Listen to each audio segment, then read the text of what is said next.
यीशु मसीह के सामर्थी नाम में एक बार फिर से आप सबका स्वागत करती हूँ।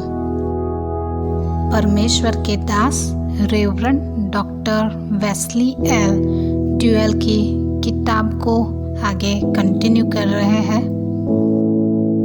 मेरी आशा और मेरी प्रार्थना है कि इस वीडियो को सुनने के द्वारा आप अपने जीवन में एक नए विश्वास को ज़रूर पाएंगे। So let's get started.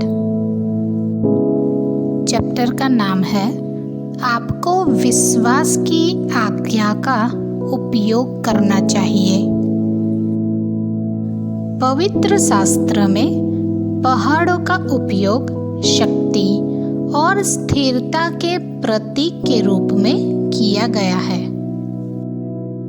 उनका उपयोग भारी कठिनाइयों और असंभव प्रतीत होने वाली कठिनाइयों का प्रतिनिधित्व करने के लिए भी किया जाता है।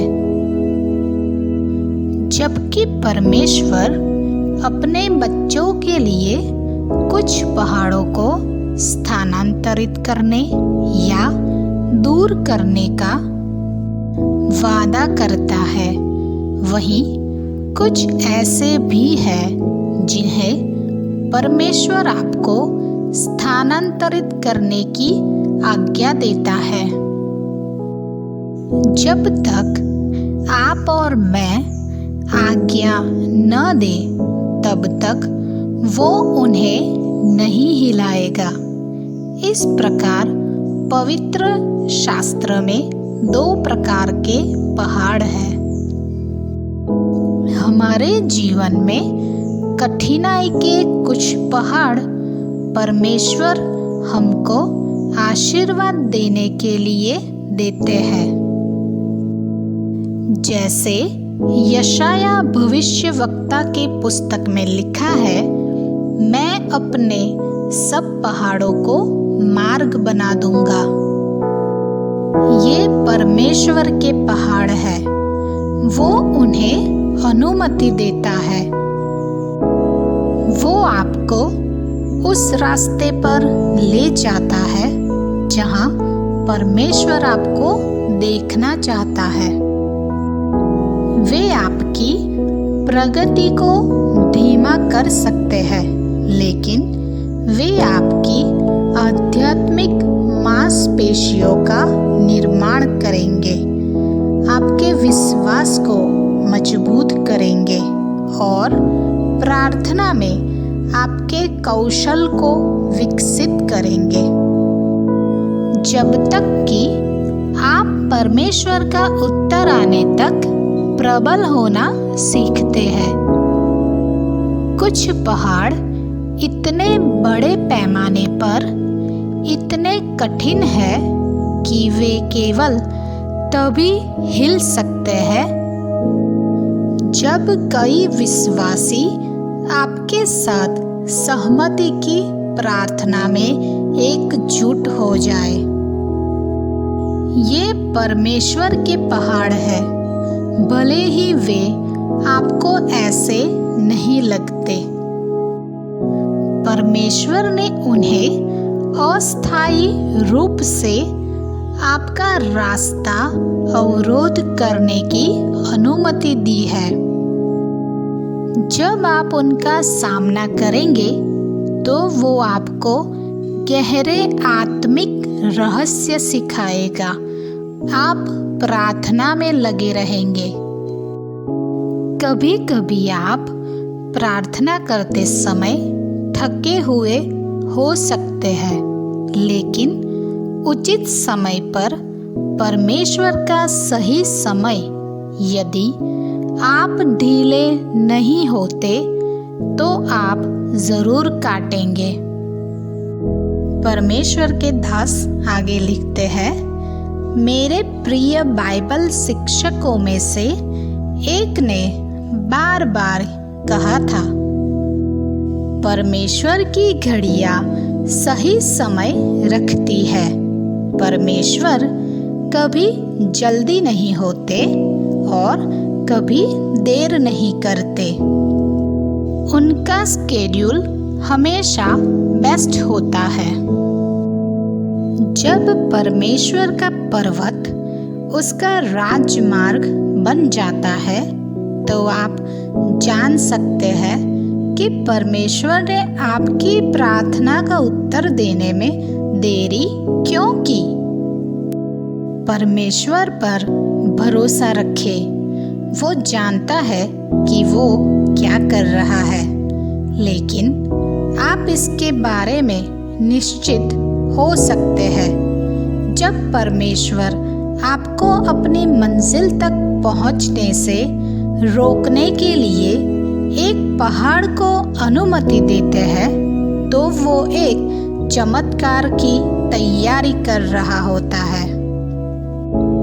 परमेश्वर आपके सभी पहाड़ों को सड़कों में बदल देता है।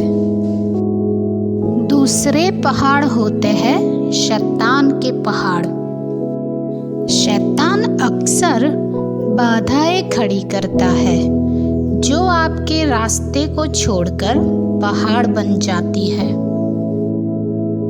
ये पहले डिस्क्राइब किए हुए पर्वत से बहुत अलग प्रकार के पर्वत होते हैं।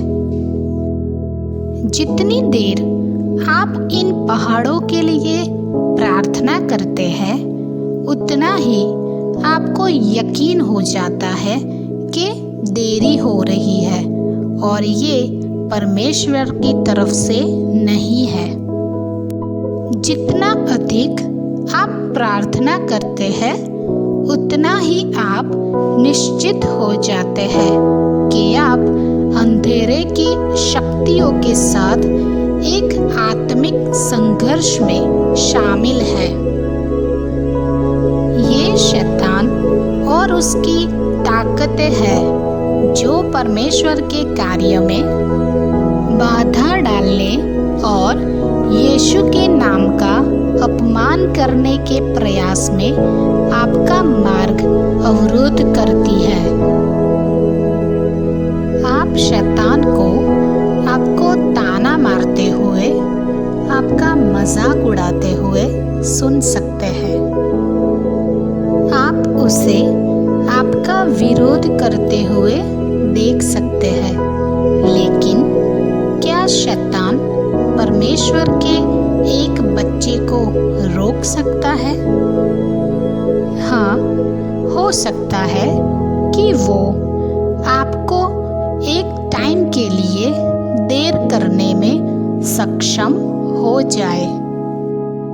शैतान ने बार बार पौलुस को थेसालोनिकी तक पहुंचने से रोका था, परंतु अंत में पौलुस वहां सेवा करने के लिए लौट आया था। परमेश्वर शैतान को कुछ उच्च उद्देश्य को पूरा करने के लिए आपको देरी करवाने की अनुमति दे सकते हैं, लेकिन परमेश्वर नहीं चाहते कि शैतान आपको पूरी तरह से रोके। परमेश्वर चाहते हैं कि आप पहाड़ को हिला दें।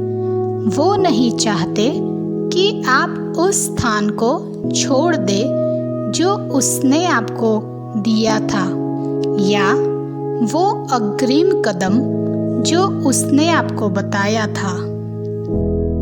ये शैतान के पर्वत है, परमेश्वर के नहीं। उन्हें स्थानांतरित किया जाना ही है।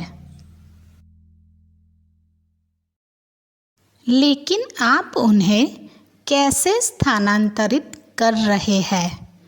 आप स्वाभाविक रूप से यीशु से ये अपेक्षा करेंगे कि वो आपसे कहे कि जब आप ऐसे पहाड़ों का सामना करते हैं तब तक आपको प्रार्थना करनी चाहिए जब तक कि परमेश्वर उन्हें हटा न दे। कुछ समस्याएं ऐसी हैं जिनका समाधान केवल प्रार्थना के द्वारा ही हो सकता है, लेकिन यीशु ने हमें एक और उपकरण दिया है जो प्रार्थना के साथ मिलकर बाधाओं को दूर कर देगा। यीशु ने कहा है, मैं तुमसे सच कहता हूँ, यदि तुम्हारा विश्वास राई के दाने जितना छोटा है तो तुम इस पहाड़ से कह सकते हो, यहाँ से वहाँ चला जा, और वो चला जाएगा। तुम्हारे लिए कुछ भी असंभव नहीं होगा। ये सच्चाई उसके राज्य की प्रगति के लिए इतनी रणनीतिक थी कि यीशु ने और भी मजबूत शब्दों में दोहराया, मैं तुमसे सच कहता हूँ, यदि तुम विश्वास करते हो और संदेह नहीं करते तो न केवल तुम वही कर सकते हो जो अंजीर के पेड़ के साथ किया गया था, बल्कि तुम भी कर सकते हो। उस पहाड़ से कहो, जा अपने आप को समुद्र में फेंक दे, तो हो जाएगा। यदि तुम विश्वास करते हो तो जो कुछ तुम प्रार्थना में मांगोगे वो तुम्हें मिलेगा। परमेश्वर आपको यीशु मसीह के नाम में ये सारी बातें समझने की आशीष दे। वीडियो को लाइक करें, शेयर करें और चैनल को सब्सक्राइब करें। Thank you and God bless you all. Bye bye.